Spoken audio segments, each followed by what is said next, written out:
You left them the previous night. They were all happy as usual. You petted a few of them, came back the next day, and you found more than one of your rabbits lying down there helplessly. And suddenly you start thinking, have I had any attack by a predator? But you see no sign of any predator coming into your rabbitry. So what could that be?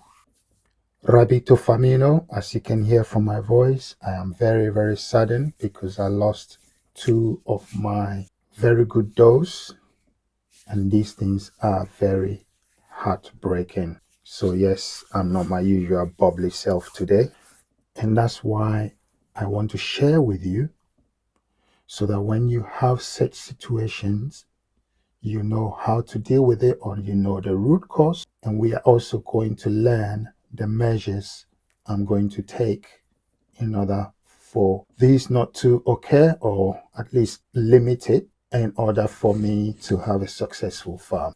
Just a little warning that I will be showing some distressed rabbits in order to demonstrate to you some of the symptoms, and this is from my farm. This is why this channel is special, because I share my farm, whatever is going on in my farm, so that you can learn and not repeat the mistake. So let's dive straight into it. There are three main viral diseases, which means viruses that can affect rabbits. The first one is VHD, which is the viral hemorrhage diseases. The second one is a rabbit specific viral hemorrhage disease. So the two are similar. And the third one is what we call snuffles, but its scientific name is pasteurellosis. These three are the well-known rabbit diseases that can affect our farms. It's just like coronavirus. Coronavirus is infectious, right? All these three diseases are infectious as well. So I'm going to combine the VHD and the RHD because they've got similar situations in terms of symptoms. So your rabbits will seem all right, because remember, rabbits are prey animals. So they are very good at hiding their diseases because they are always in their head. They have to protect themselves and their family.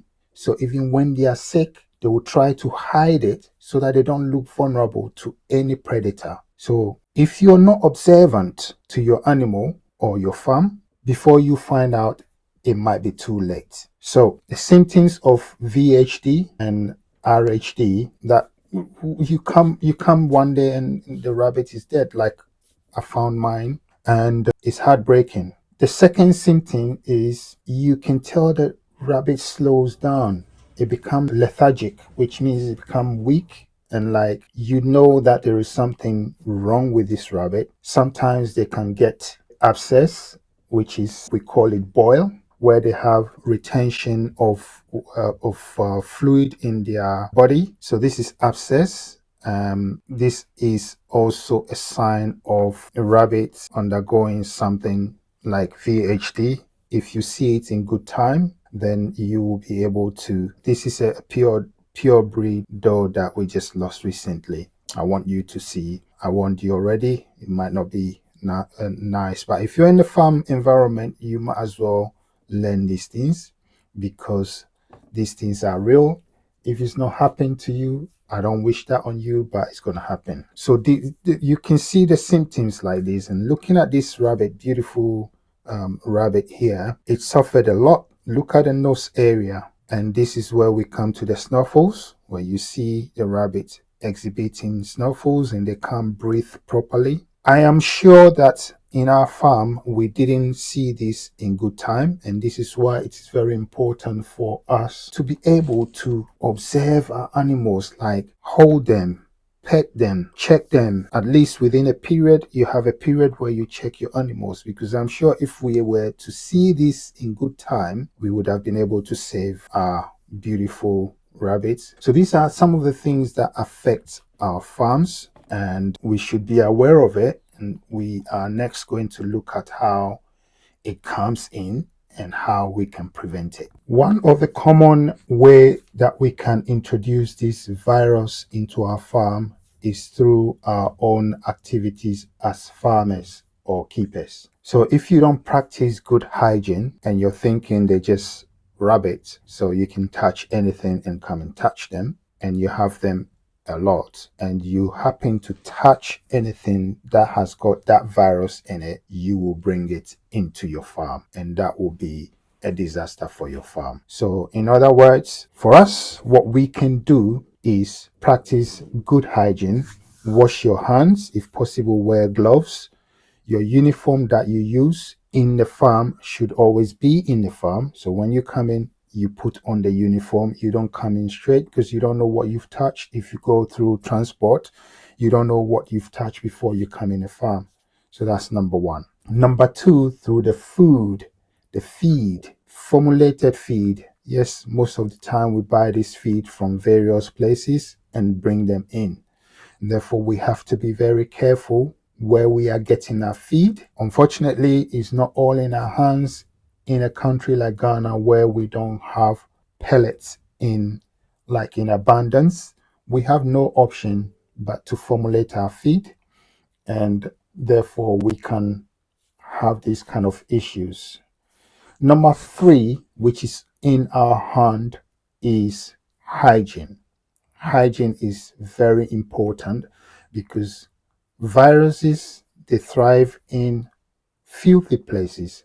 So practicing good hygiene will also help us to prevent these issues. So in conclusion, what they advise is for us to take our rabbit to the vet. Now, me and you knows that in Ghana, we don't have access, or we don't have people who have invested. We don't have establishment that have invested a lot of interest in rabbit health because it's not that popular there. So the best way of taking care of this situation is prevention. So if we are on top of the way we clean our animals, the way we clean the environment, the way we take care so that where we even store their food is not contaminated, and very important, observing our animals. Create an isolation area because this is a virus. If you notice that one of it is not feeling well, then you have to remove it from the head and isolate it, treat it. Hopefully you'll be able to treat it. You can treat it with antiviral injection or any medication that is antibiotic. That's what I'm looking for, and hope that this animal gets well. But it's very important to separate it from the rest of the animals. Hygiene is very important. This is a sad day because no farmer, I don't even want to lose a baby, a day-old baby. I know how hard and heartbreaking it is for you to come back to find out that you've lost a baby. Fatalities are going to come in the farm, but not if we can help it. We should do everything we can to make them work. This month, I'm going to be talking a lot about rabbit diseases, and the next video, look out for it next week. It's going to be another thing that affects our farm so much that we pay attention to it in order to stop our rabbits from dying. This is another Rabito Famino. I know it's a weak one. Rabito Famino presentation to you so that you avoid the mistake I have done and be successful in your farming. See you on the next video.